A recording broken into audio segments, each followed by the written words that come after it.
This is, of course, taking place in Noshki province, which is close to Quetta, which is Balochistan's capital. What we know is at this point in time that there was a roadside bomb. It exploded near a security forces buses, and this attack the responsibility for it has been claimed by the Baloch Liberation Army. In fact, the BLA goes on to say that there are 90 casualties in this attack. But joining us to unpack what exactly has happened, why we're seeing this boil in Balochistan over the last couple of days and weeks, is Shivani Sharma of India Today, who tracks defense issues extremely closely. Shivani, thank you so much for joining us. Could you begin by telling us a little bit about what we've seen with this attack? What do we know about it so far?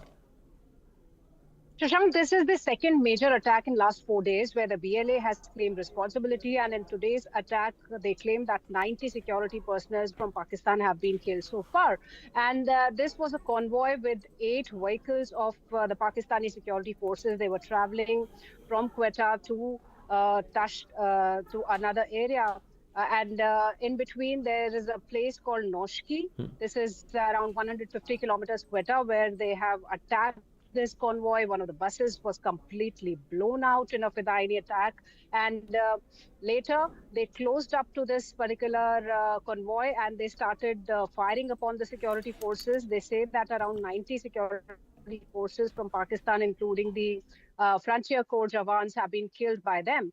And the Pakistani security forces, on the other hand, have been claiming a lesser figure of casualties. They say that 7 casualties have been faced by them, and 21 soldiers have been injured in this particular attack. So this is Noshki area, which is completely a secluded area, as we can see. And very important out here is that this is the same national highway that has been funded by China as one of its CPEC projects. And this particular attack has taken place just 4 days after what happened in the Jafar Express hijack, where the BLA had again said that it had killed 40 security forces from Pakistan, while 60 civilians were killed in this particular hijack. So this is a major surge that we are witnessing on the BLA attacks and against the security forces of Pakistan. So this is another attack that we've witnessed today. Understood. Shivani, could you tell us a little bit about the Baloch Liberation Army, the BLA? Who are they exactly? What exactly are they fighting for? They've, of course, burst onto the scene, but we know that the Baloch insurgency has been really going on for a very, very long time, and at least in its current form since 2004. Tell us a little bit about the BLA. Who are they? What are they fighting for? What do they want from the Pakistani federal government?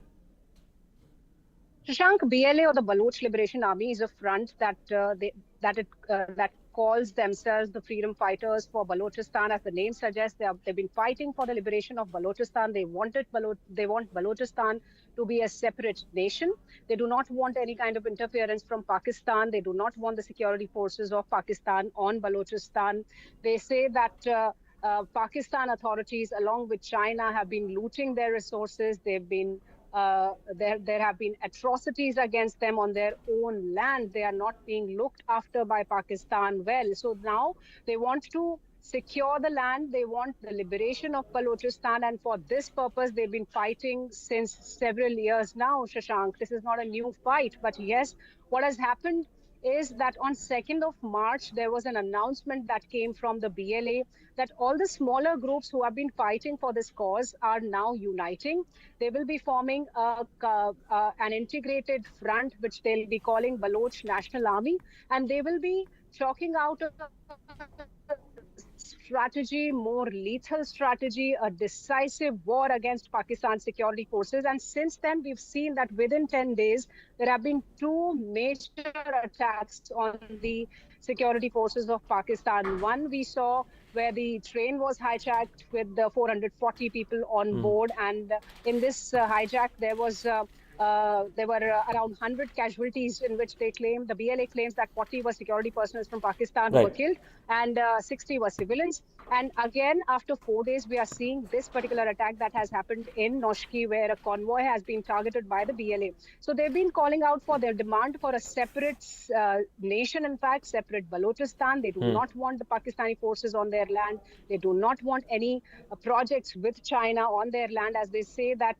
they are exploiting the resources of Balochistan. The Balochistan people are not getting their rights. They are facing atrocities from Pakistani security forces. There are several human rights issues they have been facing. So this is their demand. And the last attack that we had witnessed of the Jafar Express, the statement that had been issued by BLA said that they want release of all the BLA fighters who are in jails in different cases.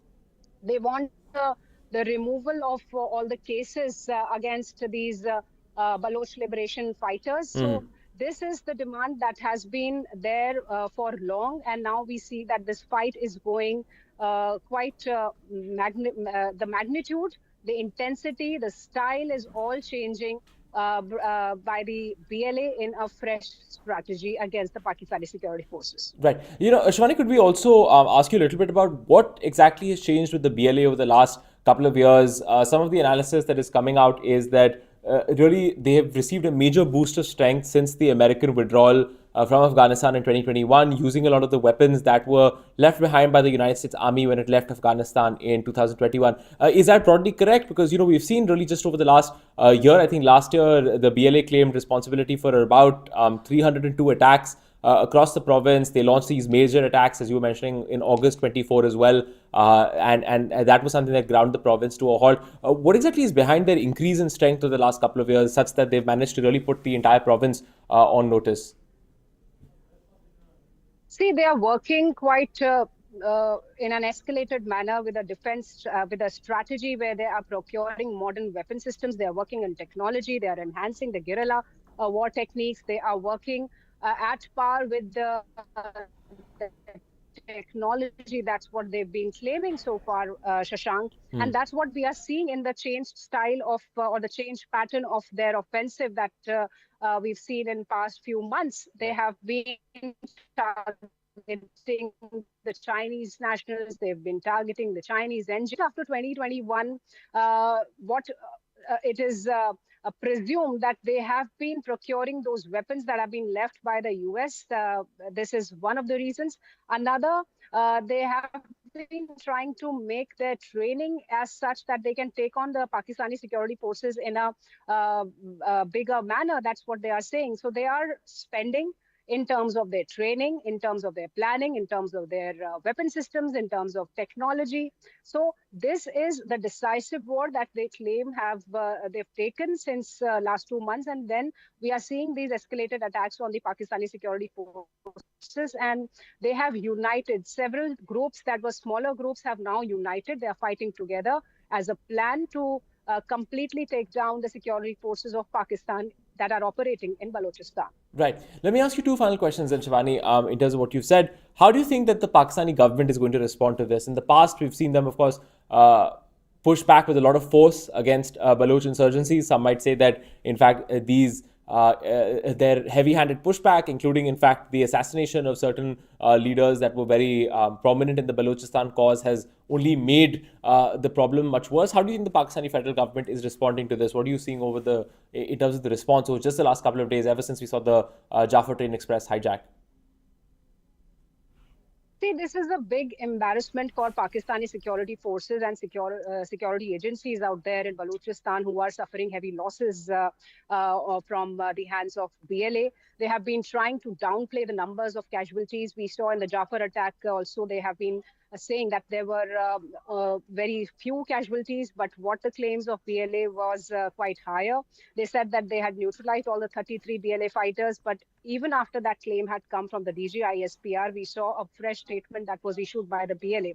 So there are contradictions on what the government of Pakistan has been claiming when it comes to these attacks. It has been downplaying these attacks. And today also what the officials claim is that 7 casualties faced by the Pakistani security forces, while the BLA says that 90 soldiers of Pakistani army have been killed in this attack of Sunday. So there are contradictions, but yes, Pakistan is definitely troubled with the escalated attacks by the BLA in Balochistan, especially the way they have been operating on specific inputs, specific intelligence. They've been targeting the soldiers at places where the Pakistani security forces are lesser in numbers.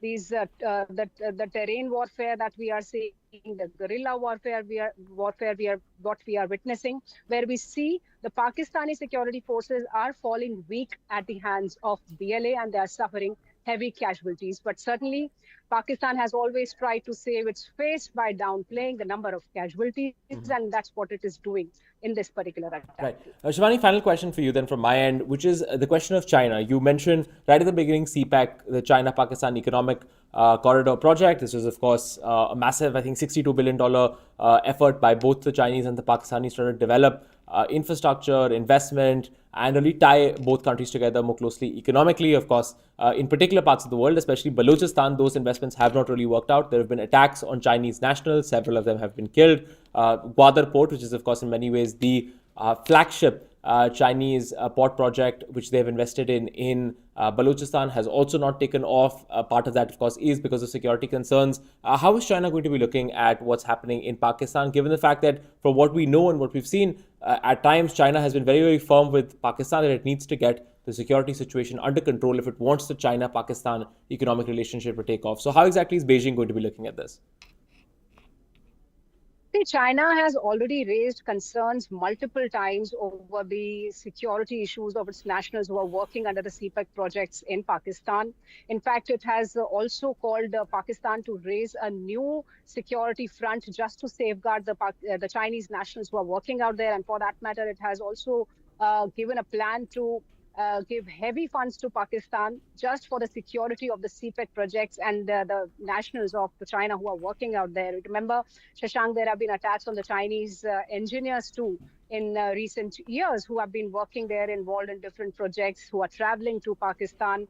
And recently there was a report, an input that we had received that China is thinking of pushing its own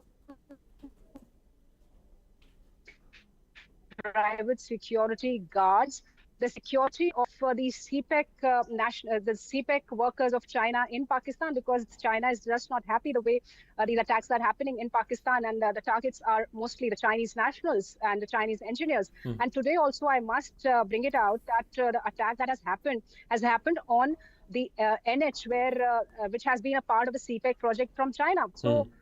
Every time we see these attacks, we see that some or the other way China is getting impacted, and China is just not happy. It's perturbed. It is raising concerns with Pakistan. So we have to see what would be the future of the CPEC investments in Pakistan, because as of now, we do not find a major success with these particular projects, especially due to these security concerns in Balochistan. Understood. Shivani Sharma, thank you so much for joining us, explaining to us what the current state of play is in Balochistan with these attacks that we've seen in Noshki, as well as what the Baloch Liberation Army has been up to over the last couple of years, really putting serious pressure on the Pakistani government as it struggles to battle this epidemic of terrorism that has been flowing in both from the Pakistani Taliban, also from the Baloch Liberation Army. Thank you again, Shivani, and thank you so much to our viewers for joining us here on India Today Global.